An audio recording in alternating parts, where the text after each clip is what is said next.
We should not use immigration as a tactic to divide. Instead, we should pull the country together to get this economy back on track. That's what I intend to do as President of the United States of America.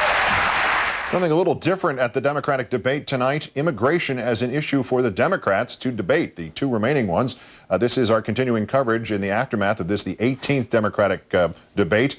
And we're now joined by MSNBC political analyst Pat Buchanan and Rachel Maddow. And let's talk about this issue of Democrats addressing, to some degree, and I imagine Pat will think it was a very small one, to some degree, the issue of immigration. Pat, start us off.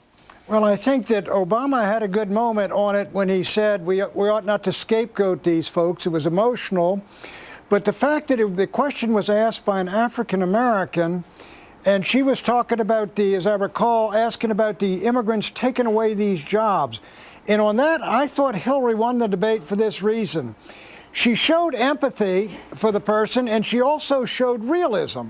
Because the truth is, with the 12 to 14 million illegals she mentioned in the country, most of them very low-wage workers, they do dramatically increase competition for low-wage jobs. And so I thought Hillary won the immigration debate, basically in terms of reaching out into Barack's constituency and into the poor working class folks. So I think she won that section. I think she won it in terms of political aggressiveness, certainly. That was actually the one kind of shocking moment for me in the debate. I thought that Hillary seemed very bad tonight on Iraq, but on that immigration issue, that's the one other time when I made notes.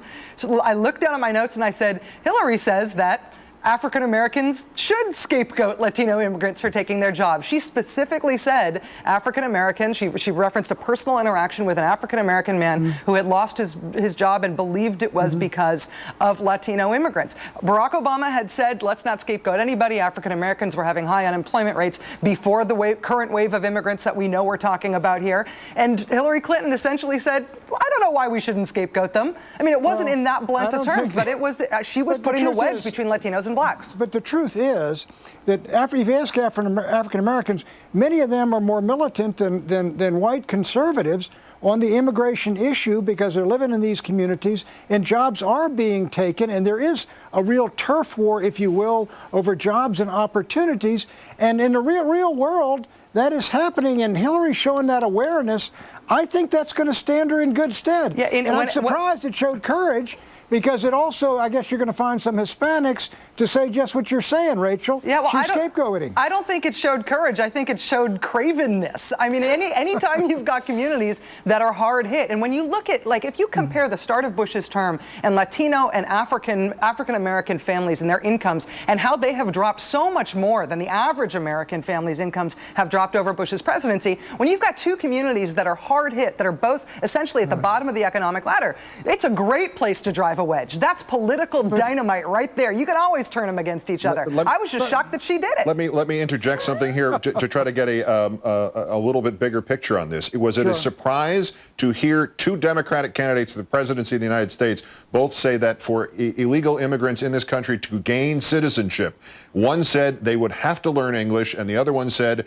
we're going to have to help them learn English? There seemed to be fairly conservative, if it's a very subtle slice of the pie, Pat, that was a fairly conservative point of view for two Democrats, was it not? It is indeed. It is indeed. And of course, when you get into the general election, I think Barack Obama's position about the driver's licenses as things, as we saw up in New York State, where 70% of New Yorkers turned against Governor Spitzer, and Hillary Rodham Clinton had to spin on the issue in a matter of weeks. And I thought she was effective also, Keith, when she came back. Barack Obama said you had two positions, and she came back and said, yeah, and you were asked your position. It took you 60 seconds, and you couldn't think of one. And he did not come back and respond. I thought she was crisp and in command on the first section, on the national health assurance. She's got clarity there. And on the second section, I do agree Barack Obama raised himself up back to the pedestal. And I think a couple of those answers on Iraq were terrific from the national standpoint. We're going to look at that intensely in a moment, literally in a moment. But Rachel, just finish us off on this immigration issue and these subject of teaching English mandatorily. I would just say right now that sounds good because I think the country has kind of accepted the Republican talking points and framing on this. But right now, Eliot Spitzer would probably beat any Republican candidate for president. Immigration has not been a great electoral issue for the Republicans, even as good as their talking points sound. You wait. Sure, Pat. I'm looking forward to it. I just thought it was extraordinary that they were willing to take any kind of position that might be controversial at the extreme left of their constituencies, and that's why it's noteworthy for that, and never mind the nuance that followed that both of you have discussed. As I